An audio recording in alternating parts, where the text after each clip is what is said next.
యాకోబు పత్రిక 1వ అధ్యాయం, మొదటి అధ్యాయము 22, 23 వచనాలు మనం చదువుకుందాం.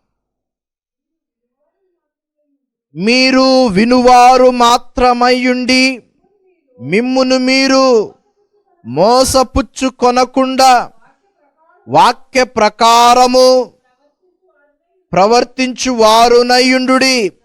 ఎవడైనను వాక్యమును వినువాడయుండి దాని ప్రకారము ప్రవర్తింపని వాడైతే వాడు అద్దములో తన సహజ ముఖమును చూచుకొను మనుష్యుని పోలియున్నాడు అని వాక్యం సెలవిస్తూ ఉంది. జాగ్రత్తగా వినాలి నా ప్రేమ దేవుని బిడ్డలారా. ఇక్కడేమిటంట, మీరు వినువారు మాత్రమయ్యుండి మిమ్మును మీరు మోసపుచ్చుకొనకుడి అని వాక్యం సెలవిస్తుంది. కొంతమంది కేవలం వింటారు, బా ఏం చెప్పారు పాస్టర్ గారు, చాలా బాగా చెప్పారు వాక్యం ఈరోజు. మరి సోమవారం వెళ్ళగానే ఇంటికి, ఆదివారం మధ్యాహ్నం ఇంటికి వెళ్ళగానే వాటిని పాటిస్తామా? ఏమండి, మరలా ఆదివారం వచ్చేసరికి పాస్టర్ గారు నిన్నటి వారమున ఏదైతే వాక్యం చెప్పారో అందులో నుంచి ప్రశ్నలు వేస్తే టకటక చెప్తాం. ఎందుకంటే కంటతం చేసి ఉంటాం ఇక్కడే. ఎందుకంటే పాస్టర్ గారు 4-5 సార్లు అది చెప్పి చెప్పి చెప్పి చెప్పి మైండ్లోకి ఎక్కేసి ఉంటుంది. అలాంటిది వచ్చే వారము పాస్టర్ గారు అడగగానే చెప్పేస్తూ ఉంటా అనుకుంటారు. పక్కనున్న వాళ్ళు, అబ్బా ఎంత చక్కగా వింటున్నాడో వాక్యము అనుకుంటారు.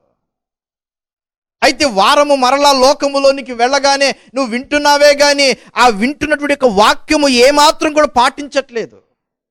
ఉపయోగం ఏమైనా ఉందంటారా? ఉపయోగం లేదు. విన్న వాక్యాన్ని పాటించాలి.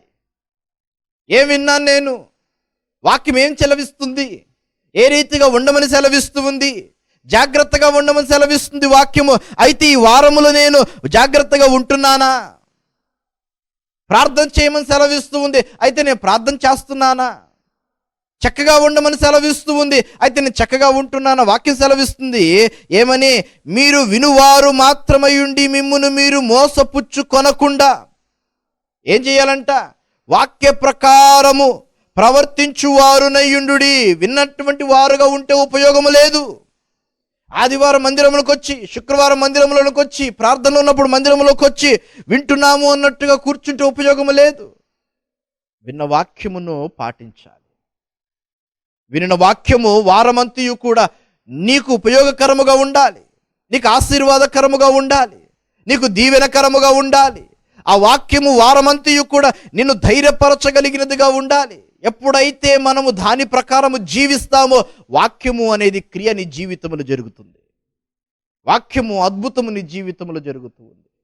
ఇంకా కింద అంటున్నాడు కదా, ప్రవర్తించువారునయుండు. 23వ వచనం, ఎవడైనను వాక్యమును వినువాడయుండి దాని ప్రకారము ప్రవర్తింపని వాడైతే.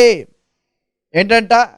విన్నవారుగా మాత్రమే ఉండి వినిన దానిని మందిరం యొక్క గేటు బయటికి వెళ్ళగానే దాన్ని మరిచిపోయి మన యొక్క జీవిత సమస్యలు, మన యొక్క పొలాల సమస్యలు, మన యొక్క ఇంటి సమస్యల వైపు తిరుగుతూ చూస్తూ, మనము గ్రామంలోనికి చూస్తూ ఆ మనుషుని పట్ల ఈ మనుషుని పట్ల ఆ మాటలు ఈ మాటలు మాట్లాడుకుంటూ విన్నదాన్ని మరిచిపోయి వదిలేసామనుకోండి, ఏమంటున్నాడు ఇక్కడ? వాడు అద్దములో తన సహజ ముఖమును చూచుకొని మనుష్యుని పోలియున్నాడు అని వాక్యం సెలవిస్తుంది. ఉపయోగం ఇంకా వ్యర్థమే. వాక్యం వినవానికి వాక్యం వినవానికి తేడా లేనే లేదు. అయితే వాక్యం విన్నవానిలో వాక్యము వినని వాని కంటేను గొప్ప ఔదార్యముతో కూడినటువంటి యొక్క లక్షణములు కనబడాలి. వాక్యం విన్నామా? అవునండి విన్నామండి. బాగిన్నావా? చాలా బాగిన్నానండి. అయితే ఈ వారము ఆ వాక్యము నీ జీవితంలో ఆశీర్వాదము తీసుకురాగలిగినటువంటి యొక్క నడిపింపు నీవు కలిగి ఉండాలి.